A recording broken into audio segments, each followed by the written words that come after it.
Arsenal 3, Preston nil, and yeah, and that was probably one of the most, I think, most easiest game you'll see Arsenal play this season. Let's talk about the lineup now. The lineup came out. You saw Arsenal are clearly nursing through a lot of injuries, and I also went a lot more stronger than I expected. But I was happy to see the likes of you and Timber play. Gabriel, it does look like he is injured for I don't know how long. I don't think he will play the Newcastle game because the fact is he didn't even make the bench today. So I'd be very surprised if he does play. But it was very good to see Timber come back. Of course, with Timber coming up against Liverpool, I really thought he was going to be injured. I didn't know maybe if we rushed him too soon or whether he's actually injured. I personally thought we rushed him too soon, but I had a feeling that he was going to play. But it was good to see him play. And I think he played really well today. Of course, he only played till half time, and it was expected because, after coming back from an ACL injury, the last thing you want to do is rushing a player. And especially in a game like this where he really doesn't need to play. The players on the pitch were clearly good enough to go win that game, and that's exactly what we did.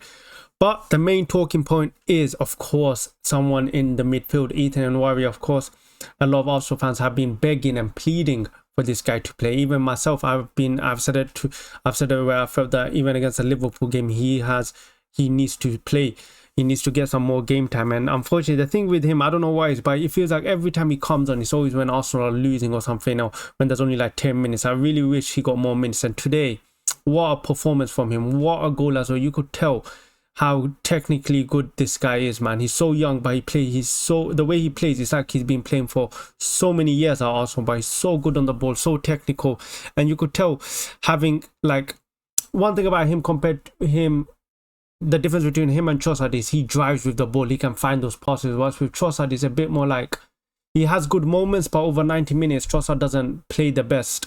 But because of the fact that he can produce those moments, and those clutch moments is why he continues playing. But seeing Ethan today, I mean, the guy was just gliding on the ball, so silky with the ball, always trying to find that, that pass. And I'll be honest, I think everyone will be honest, he's the closest in terms of like how technical he is with the ball to Odegaard. Like, he literally plays so similar to Odegaard. And looking back now at that Bournemouth game, how the hell did this guy not manage to get a single minute on the pitch is beyond me.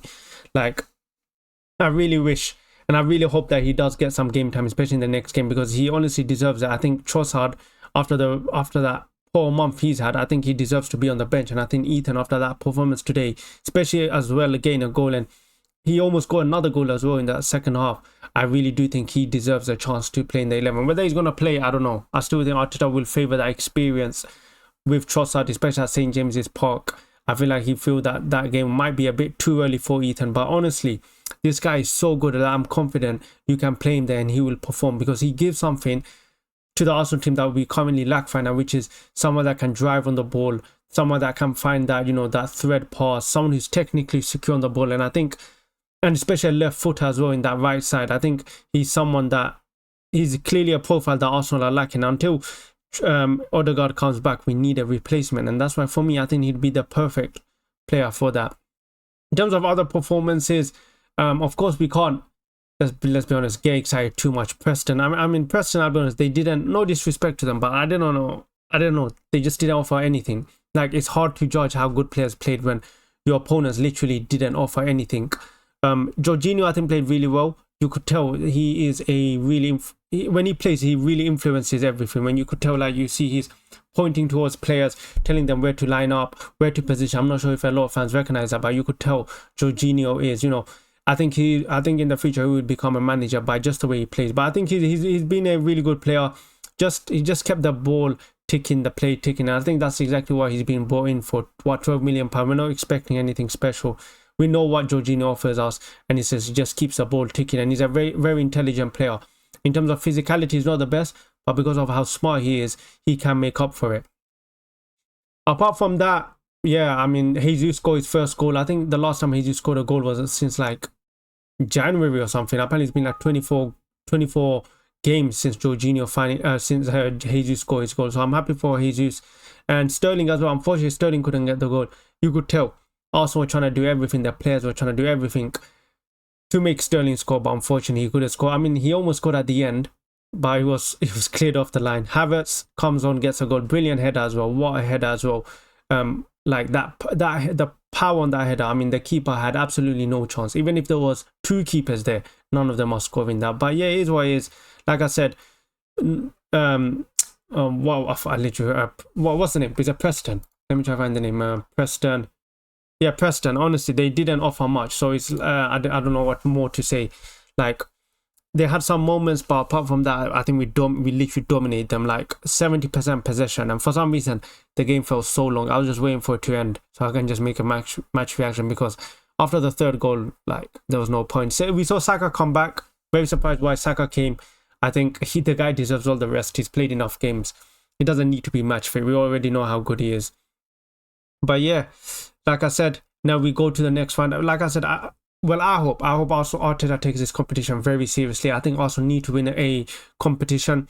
And right now, I'm watching the game. Manchester City versus Tottenham is 2-1 right now. So let's hope Manchester City lose and Tottenham go through. And then I think Arsenal have a good chance. I think Arsenal are due to win a trophy, and I think Arteta knows that.